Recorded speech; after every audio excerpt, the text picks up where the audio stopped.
On en sait plus ce soir sur l'adolescent de 17 ans soupçonné d'avoir envisagé un attentat pendant le Ramadan qui se déroule en ce moment. Interpellé lundi en Haute-Saône, il a été mis en examen et incarcéré, placé en détention provisoire hier. On va y revenir. D'abord, retrouvons Milan Argelas. Bonsoir Milan. Vous avez pu échanger aujourd'hui avec des proches du suspect.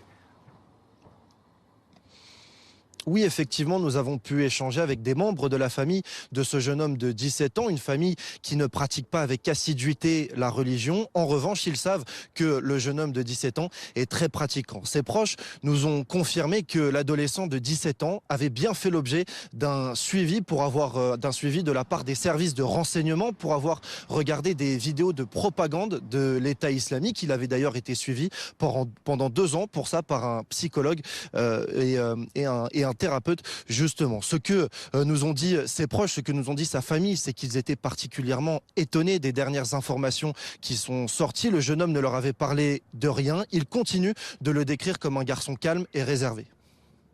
Alors, vous avez aussi rencontré les voisins de la famille de ce jeune homme. Oui, effectivement, et chez les voisins aussi, il y a de l'incrédulité. Ils ne reconnaissent pas le jeune homme qu'ils avaient l'habitude de croiser dans le voisinage. C'est le cas justement d'Aurélien. Aurélien qui connaît l'adolescent de 17 ans depuis une dizaine d'années. Je vous propose de l'écouter. C'est un jeune cool, hein, il n'y avait pas à dire, un peu réservé. Bon, après, voilà, on discutait très bien ensemble. Il n'y avait pas de souci là-dessus. Moi, je l'ai vu grandir, ce petit jeune-là. Donc, il était tout simple. On ne sait pas que ça peut arriver ici, quoi. On peut pas savoir. On peut pas savoir ce qui se passe dans la tête des gens. On ne sait pas. Son avocat l'assure, le jeune homme n'est pas radicalisé. Il voulait mettre fin à ses jours et non commettre un attentat terroriste. Merci beaucoup, merci Milan avec William Guéant Haute-Saône pour BFM TV. Bonsoir Pauline Revenat. Bonsoir. Merci d'être avec nous, vous êtes chef du service police-justice de BFM TV.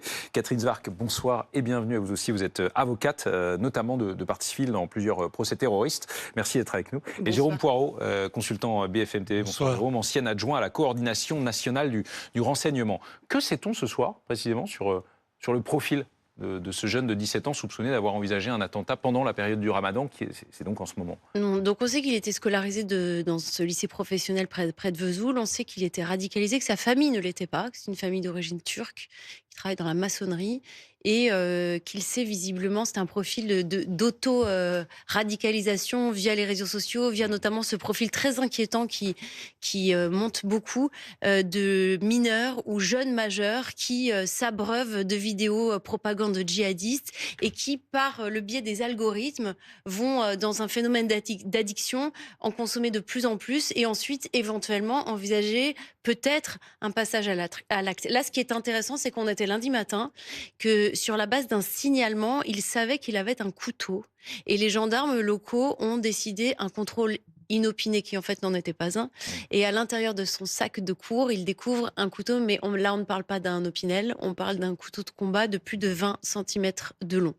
Donc le questionnement qui est celui des services d'enquête qui travaillent sur ce type de profil, c'est est-ce que ce sont des jeunes qui s'abreuvent et qui se montent la tête, si vous voulez, qui se créent des scénarios fictifs, ou est-ce qu'il peut y avoir un basculement et un passage à l'acte? Et dans le contexte actuel, ce qu'on nous explique, c'est qu'il faut purger ces questions et que dans le doute, eh bien, il faut vérifier. Eh bien, lundi, c'est exactement ce qui s'est passé. Il y a eu un contrôle, il y a eu un couteau, il y a eu une garde à vue. Ensuite, il a été basculé par la DGSI parce qu'ils se sont rendus compte que le profil était suffisamment complexe, qu'il y avait un suivi, qu'il y avait un couteau et finalement, ce qui est intéressant, c'est qu'à l'issue de la garde à vue, il a reconnu ce projet. Alors le projet, il n'est pas complètement abouti, les cibles, elles ne sont pas complètement déterminées, mais on parle de plusieurs édifices religieux sur la religion juive et chrétienne.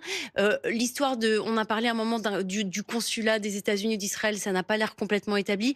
La date, elle n'est pas établie non plus, mais il y a quand même un projet qui est suffisamment structuré pour que les enquêteurs de la DGSI s'y intéressent, le mettent en examen et qu'ils partent. Il y a pas mal d'éléments et à la fois aussi beaucoup de zones d'ombre Oui. encore. Que dit ce soir son avocat? Alors son avocat, on a réussi à le joindre et puis il dit qu'il a une personnalité complexe, ce jeune homme, et qu'elle ne peut pas être caricaturée ou résumée aux faits qui lui sont reprochés et qu'effectivement il y a tout ce travail d'instruction qui devra déterminer s'il y a une volonté réelle de passer à l'acte, c'est ce que je vous disais.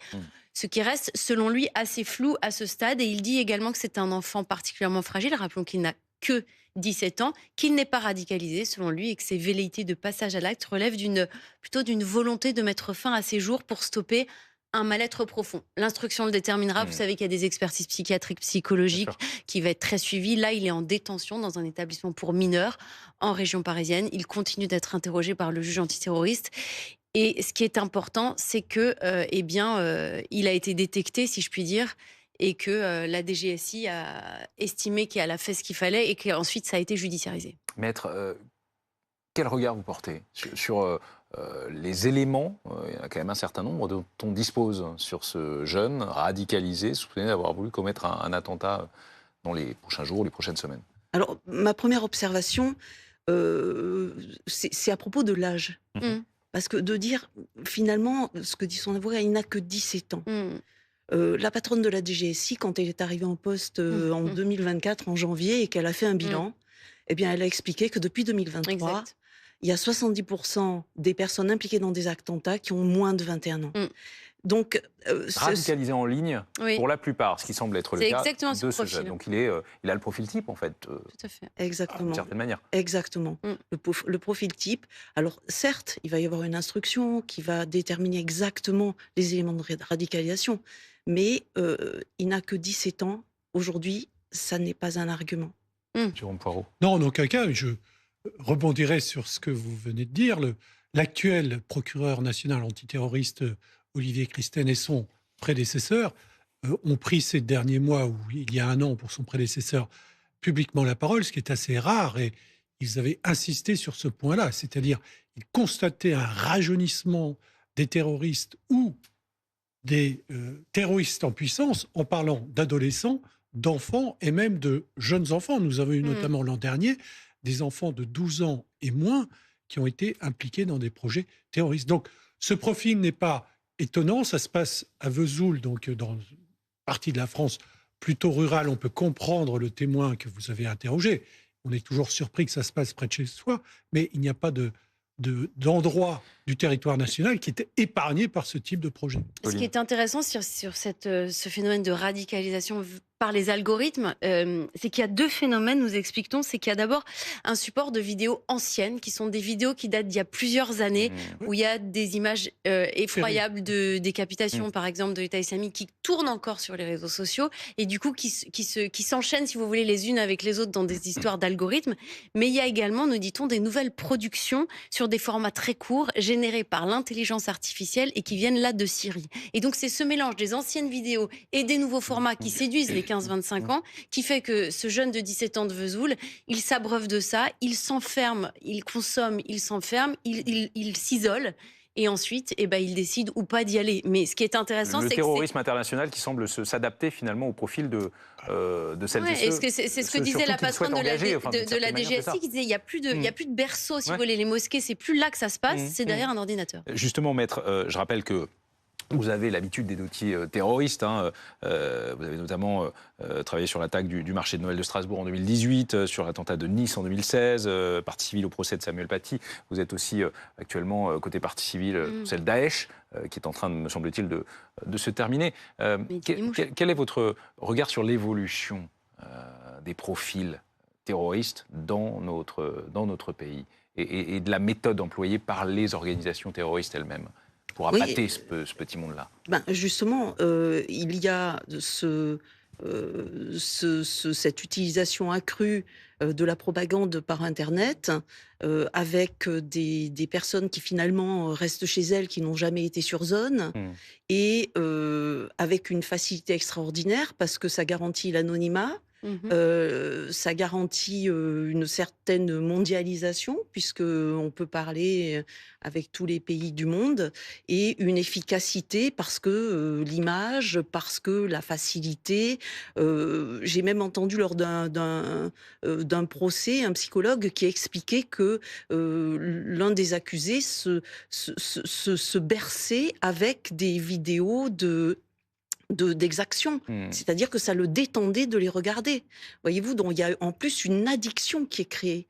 Donc l'évolution, elle vient aussi de cette facilité et de cet embrasement des réseaux sociaux et de l'impossibilité qui peut-être échappe peut-être encore plus facilement aux proches parfois. Vous faisiez allusion tout à l'heure, Pauline, à la famille de ce jeune, d'après les éléments dont on dispose, une famille qui n'a jamais fait parler d'elle, connue et respectée dans la région de Lure, en Haute-Saône. Donc un gamin qui s'est radicalisé, non pas un gamin, jeune de 17 ans qui s'est radicalisé, a priori, essentiellement via les réseaux sociaux. Via les réseaux sociaux, et ce qui est intéressant aussi, c'est ce phénomène de messagerie cryptée, parce que, en fait, vous disiez ça permet d'anonymiser. Il faut quand même rappeler que de temps en temps, on arrive à remonter. Et je sais qu'il y a un gros souci, notamment de la part de la DGSI, qui voudrait pouvoir justement faire des interceptions sur ces messageries cryptées. Il y a des oppositions et effectivement, c'est très compliqué de pénétrer ces messageries cryptées, d'avoir des éléments.